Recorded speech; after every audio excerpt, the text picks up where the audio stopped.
Hi there, this is Abby with the Heirloom Farmer for Garden Video 4 in our Attainable Garden Series. Before we get started, I do have to show you we have a visitor in the garden today. Right now, it is actually pretty darn cute.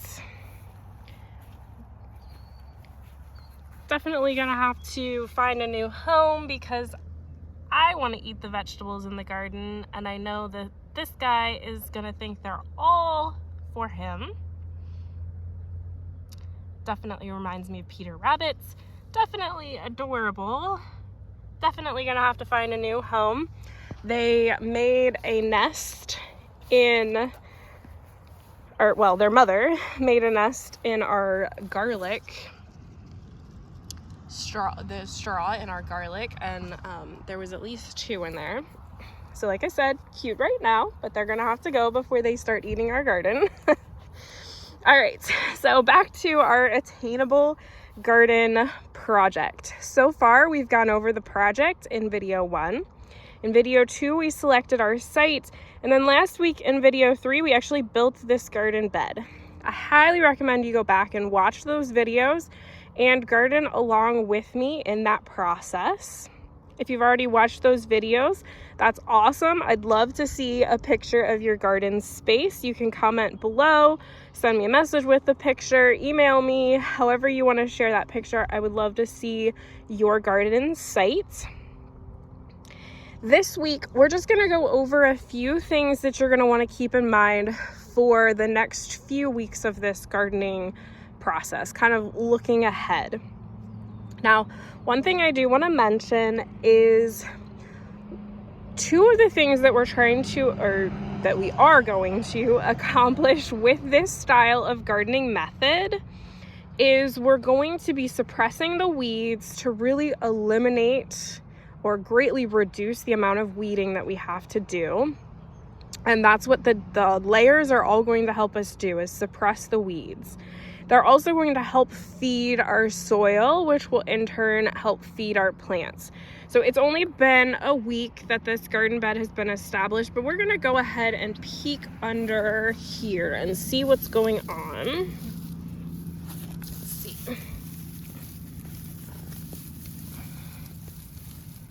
All right, look at that. Nice big worms, tons of worms, actually. That is awesome. That's what we wanna see. You can see the plants under there are still alive, but they're starting to die because they are not getting sunlight. And that process will just continue. And as they die, they will actually feed our soil as well, which is awesome.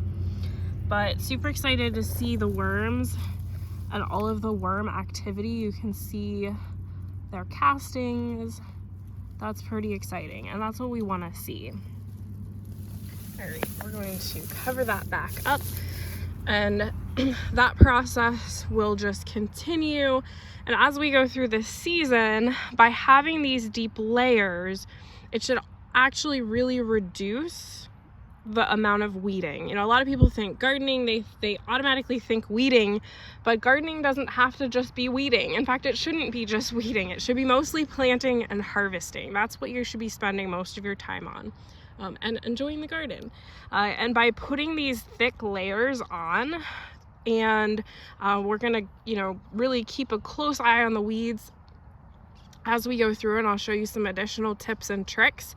But this is really going to keep weeding to an absolute minimum, which is awesome. That's what we want. That's what makes gardening so enjoyable. All right, so what we are going to do in the next few weeks is we are going to start planting our garden, which is exciting. If you haven't created your garden bed yet, that's okay. I highly encourage you to go ahead and do that. It's early April. You can certainly still do that now. And then what we're going to do is we're going to start planting vegetables right around our last hard freeze.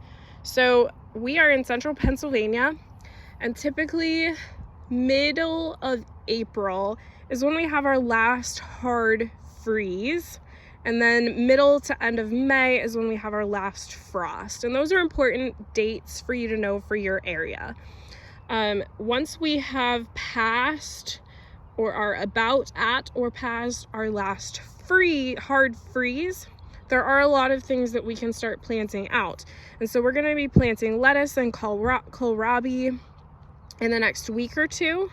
And then after our last frost, we can plant out more of our warmth living vegetables like tomatoes, peppers, cucumbers, and squash. And one of the ways that we're going to get the most out of this small space is by planting things at varying times in succession, so that we're always planting and harvesting and really maximizing this space. So one of the things that you need to consider, and I'm gonna show you around the rest of my garden as we talk, just so you're not, staring at this bed. So we are going to be starting from seed or transplants, and this is something that you want to think about. Do you want to be starting your plants from seed or from transplants? So starting from seed is definitely going to be the cheaper option. It could save you some money by, just buying seed packets rather than transplants. However, buying transplants is going to be a little bit easier. You won't need grow lights. You won't need to start things early. So it depends on what you want to go for. Both options are great. You'll learn a lot both ways, but just think about that. If you want to start everything from seed, you're going to want to order your seeds, and you're definitely going to want to start your tomatoes and peppers as soon as possible. And I'll put the list of plants, sorry, the train's going by. Hopefully that's not too loud. I'll put the list of plants in the blog post so that you can see what seeds you need to order and what you need to get started. If you're starting plants from seed, you're going to want to order your seeds now and start your tomatoes and peppers. If you are just buying transplants, then you don't need to get them yet. But the first transplants you'll want to get are lettuce and kohlrabi, which we do have here in our greenhouse. In fact, I've already planted some lettuce here in this bed. But you can check with greenhouses in your area and find out what they have available and when, if you're going to do transplants. If you're looking for easy, I definitely do recommend starting with the transplants, and maybe start with transplants this year and have a goal to start more from seed next year. That's a great way to do it. One thing I want to mention with transplants is that as you transition them outside, you're going to want to take care of them so that they don't have so much stress or shock that they struggle or die. I'm not going to go too in depth on that in this video. If you have questions, I have a really great guide on plant care that addresses transplant shock. It's available on our website, theheirloomfarmer.com. You put your name and email address in, and then you can download the free guide that'll walk you through taking care of your transplants so that they don't die or struggle, which is another way to save yourself some money. So definitely check out that guide so that you're ready to take care of your transplants when you purchase them. But approximately what we're going to be doing is in a week or two, depending on the weather, we're going to start our cool crops like lettuce and kohlrabi from transplants. And then we're going to start peppers, tomatoes, and other crops in May. But we'll walk through all of that with you. Just make sure that you're getting prepared if you're ordering seeds. Now, the last thing for today that I want to mention is you've kind of seen the rest of my garden, but I want to point out the importance of doing it a little at a time, like we're doing here in the Attainable Garden. Again, you may think, oh, 4x8, that's not much space. And you might think, oh wow, well, you know, look at how much space she has in the rest of her garden. But here's the thing. I did it exactly like what I'm showing you.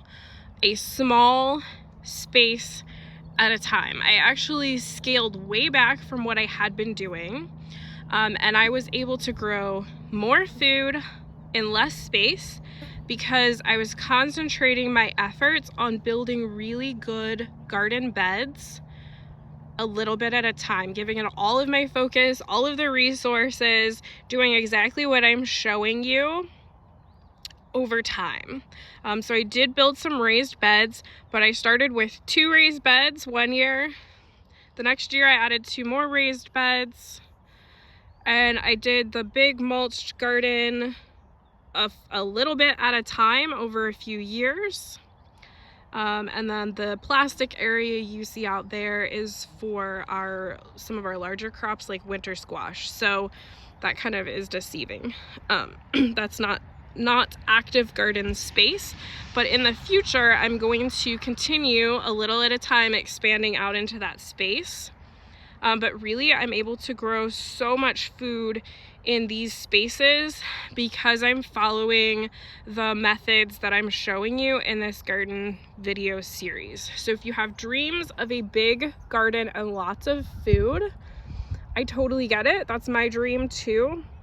But you're gonna get there so much faster and with so much less frustration, which is key, less overwhelm, if you really follow the methods of you know, doing a small space, doing it really well, concentrating your effort and your resources, and really learning to make the most of a small space.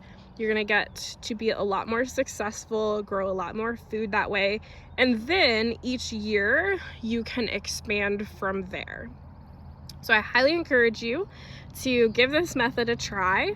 If you are building this bed along with me, I'm super excited for you and I would love to see a picture. So feel free to comment or message and let me know and show me your garden space. I would love to see that. If you have questions, as always, let me know. But for now, really think about what you want to start from seed, what you want to start as transplants, and what you want to put in your garden. I'm going to show you my recommendations, but you can certainly plant whatever you would like in your garden. If you have questions, let me know. Otherwise, that's it for today's video. Thank you, and God bless.